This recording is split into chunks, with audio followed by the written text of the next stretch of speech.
பிஸ்மில்லாஹிர் ரஹ்மானிர் ரஹீம். அல்ஹம்துலில்லா வல் ஆக்கிபத்தில் இல்முத்தகீன்.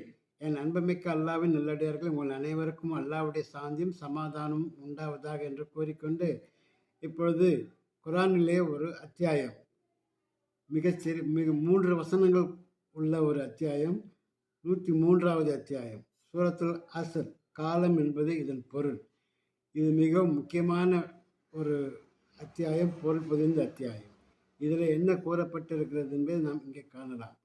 அதாவது இந்த பொருளையும் இதனை மூலத்தையும் கவனிப்பதற்கு முன்பாக இது இறக்கப்பட்ட வரலாறு ஒன்று இருக்கிறது. அபூபக்கர் ரலியல்லாஹு அவர்களை பற்றி நீங்கள் எல்லோரும் அறிந்திருப்பீர்கள். அவருடைய நண்பர் கல்தா பின் உசைத் என்பவர் அவருடைய நண்பர்.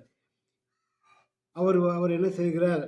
நண்பர் இஸ்லாம் தோன்றிய காலத்திலே அபூபக்கர் சித்திக் ரலியல்லாஹு அவர்கள் இஸ்லாத்தை தழுவிவிட்டார்கள். ஆனால் கல்தா பின் உமர்கள் அவ்வாறு செய்யவில்லை. அவர் நிராகரிப்பவராகவே இருந்தார். ஒரு நாள் அபூபக்கர் சித்திக் ரலியல்லாஹு அவர்களை சந்தித்த கல்தா பின் உசைத், அபூபக்கரே, உமது அறிவியல் திறமையாலும் சுறுசுறுப்பாலும் வியாபாரத்தில் பெருத்த லாபத்தை பெற்று வந்தீரே, இப்பொழுது உமக்கு என்ன நேர்ந்து விட்டது? நஷ்டத்தில் விழுந்து விட்டீர். அன்றியும் உமது மூதாதையின் மார்க்கத்தையும் நீங்கள் புறக்கணித்து விட்டீர். சாத் உஸ்ஸாலை வணங்குவதையும் நீங்கள் விட்டிருந்து விட்டீர்கள். எனவே அவர்கள் அன்பையும் நீங்கள் இழந்து விட்டீர்கள் என்று கூறினார். இதை செவியுற்ற அபூபக்கர் சித்திக் ரலியல்லாஹு அவர்கள், சத்தியத்தை ஏற்று நற்செயல்களை புரிந்து வரும் ஒருவன் எப்பொழுதும் நஷ்டத்தில் விழ மாட்டான் என பதிலளித்தார்கள். இதை உறுதிப்படுத்தவே இவ்வத்தியாயம் அல்லாஹ் இறக்கி அருளினான் என்பதாக கூறப்படுகிறது. அவ்வளவு மிகவும் பொருள் பொதிந்த ஒரு வசனம். அதாவது வல் அஸ்ர் இன்னல் இன்சான லஃபி ஹுஸ்ர் இல்லல்லதீன ஆமனு வஅமிலு ஸாலிஹாத்தி வதவாஸவ் பில் ஹக்கி வதவாஸவ் பிஸ் ஸப்ர் என்று இந்த வசனம் 3 வசனங்கள் கூறுகிறது.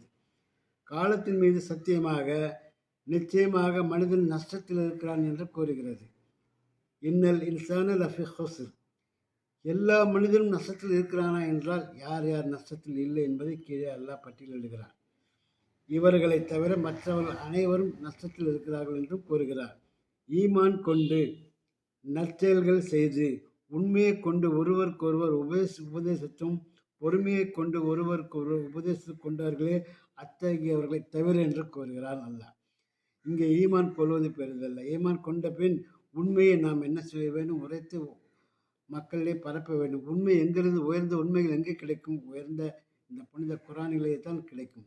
பெருமா ஸல்லல்லாஹு அலைஹி வஸல்லம் அவர்களுடைய சுன்னத்தான வழிமுறைகளிலிருந்தும் அவருடைய வாழ்க்கையிலிருந்தும் நாம் பெற்றுக்கொண்ட அறிவின் மூலமாக நாம் இந்த உயர்ந்த உண்மைகளை நாம் பெற்றுக்கொள்ளலாம்.